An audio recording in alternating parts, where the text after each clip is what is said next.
நாங்கள் உங்களுக்கு சந்தான களமும் அது எப்போது தோன்றியது என்பதையும் கூறுகிறோம். எனக்கு கூறியது போல குருவார் யார் என்று எல்லாருக்கும் முன்னால் சொன்னேன். குருவார் பிறந்த நிலையில் உள்ளவர். உலகில் இதுவரை யாரும் எந்த தெய்வம் கடவுளும் நான் பிறந்த நிலையில் உள்ள மகான் என கூறி வரவில்லை. எங்கள் குருவார் தாய் யோனியில் பிறக்கவில்லை. அவர் காவுரங்க மகாபிரபுவின் மறுபிறப்பு. 500 ஆண்டுகளுக்கு பிறகு அதே உடலில் காவுரங்க மகாபிரபு உள்ளார். இப்போது உள்ள குருவாரின் உடலே அது.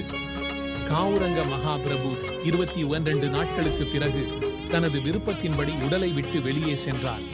விண்ணில் இருக்கும் எல்லா சக்தி வாய்ந்தவர், நீங்கள் காத்திருங்கள், நான் வருகிறேன் என்று சொன்னார்.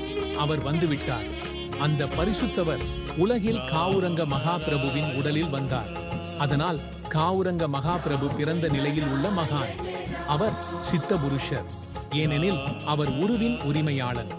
காவுரங்க மகாபிரபு கூறாத எந்த பின்வரிசையோ, எவரும் கூறாத எந்த ஒரு கடவுளோ, கூறாத எந்த உண்மையோ எங்கள் குரு மகாகுரு கூறினார். முழு சமுதாயம் உங்களை சார்ந்தது. அனைத்து உயிரினங்கள், ஆத்மா, அணுக்கள், பாகங்கள் அனைத்தும் உங்கள் ஒரு பகுதியே. குருவார் கூறுகிறார்கள், உலகம் மற்றும் விண்ணில் உள்ள அனைத்தும் உங்கள் உடலில் உள்ளது. எங்கள் உடலில் உள்ளது, விண்ணிலும் உள்ளது. நமது சக்தி ஒன்றுதான்.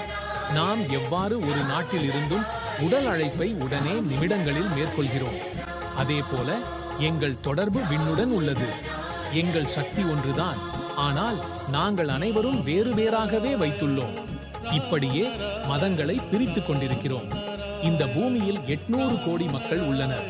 அவர்கள் எல்லாம் மதங்களை பொறுத்து பிறந்துள்ளனர். ஆனால் இந்த பூமியில் மதத்தின் உத்தியோகஸ்தர்கள் பணம் சம்பாதிக்கும்படி மதத்தை பிரித்து மனிதர்களை அழிவுக்கு வழிமொழியிற்று. கதைப்பதிவுகள் தொலைக்காட்சியில் தவறான அறிவை வழங்கி அனைவரையும் அழிக்கிறார்கள். இவை அனைத்தும் இருக்கக்கூடாது. இவர்களை நிறுத்த வேண்டும். மனிதர் எப்போது யோசிக்க வேண்டும், எப்போது விழிக்க வேண்டும். அவர் பிறந்தவுடன் இவ்வுலகில் பெற்ற உரிமை என்னவென பார்த்தால், எங்கள் தந்தையின் சொத்துக்கள் போலவே அது. ஒரு காலகட்டத்திற்கு பிறகு அது எங்களுக்கு கிடைக்கிறது. பின்னர் பூமியில் உள்ளது மற்றும் விண்ணில் உள்ளது, சீயில் உள்ளது, அனைத்தும் பிறப்பில் நமதே. நமக்கு அதில் உரிமை உள்ளது. அது எங்களுக்கு ஏன் கிடையாது? இதுபோல அனைவருக்கும் விண்ணில் உரிமை உண்டு. எல்லோருக்கும் சம உரிமை உள்ளது. ஆகவே செயல்படுத்துங்கள் மற்றும் பிறருக்கு வாழவும் அனுமதிக்கவும். நாம் தீயவற்றை செய்யக்கூடாது, பார்க்கக்கூடாது. உண்மையிலேயே நாம் இதெல்லாம் மனதில் வைத்திருக்க வேண்டும். ஒரு முறை ராமநாராயண ராம் என அழைக்கும் போது நமது முழு இருப்பு அவர்களின் ஆகிவிடுகிறது. ஈசுவரின் சீன் உண்மையான பெயர் ராமோ நாராயண ராம் ஆகும். அதே ஒரு விஷயம் அனைவரும் அறிவிக்க வேண்டும். இறக்கும் முன் நமக்கு எங்கள் செயல்களின் முடிவுகள் கைகளை பிடிக்க கிடைக்கின்றன. நாம் என்ன செய்தோம் என்பதற்கேற்ப எங்களுக்கு மதிப்பெண்கள் கிடைக்கின்றன. பின்னர் நாம் என்ன செய்கிறோம்? வாழவும் முயற்சிக்கிறோம். ஆனால் அதன் பிறகு மேலவர் நமக்கு வாய்ப்பு தரமாட்டார். அவருக்கு இறப்பது உறுதி. அவரது உடல் முடிந்துவிட்டது. அவரது உடலில் உள்ள 50 கோடி ஆத்மைகளை கவனிக்கவில்லை. பின்னர் மேலவர் அவருக்கு தான் என்ன செய்ய வேண்டும் என்பதை காட்சியாக காட்டுகிறார். நாங்கள் உயிர் வாழும் போது என்னென்ன செய்தோம் என்பதை காண்பிப்பார்கள்.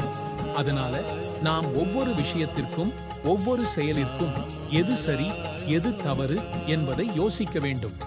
இறந்த பிறகு நமக்கு வேறு வடிவத்தில் பிறப்பு இருக்கும். பிறகு நாம் விரும்பினாலும் எதையும் செய்ய முடியாது. பூமியில் நடக்கும் அனைத்தும், அரசியல், மதம் உள்ளிட்டவை அனைத்தும் தவறு செய்கின்றன. பூமியில் எந்த வகையான புஸ்தகத்திற்கும் தேவையில்லை. நமது மெய்ப்பொருளுக்காக இயற்கைவே புத்தகம். மற்ற எதற்கும் தேவையில்லை. நாங்கள் இயற்கையின் கலை, மதம் மற்றும் நீதிமுறை பின்பற்ற வேண்டும். இயற்கை இல்லாமல் நமது வாழ்க்கை இருக்க முடியாது. பூமியில் மக்கள் ஏமாற்றுவதையும் கொள்ளையடிப்பதையும் செய்கிறார்கள். இதனால் அனைத்தும் அழிக்கப்படுகிறது. ஆகவே நாம் அனைவரும் சரியான மதமும் கற்றலும் செய்ய வேண்டும். இதனால் அனைவருக்கும் நன்மை ஏற்படும்.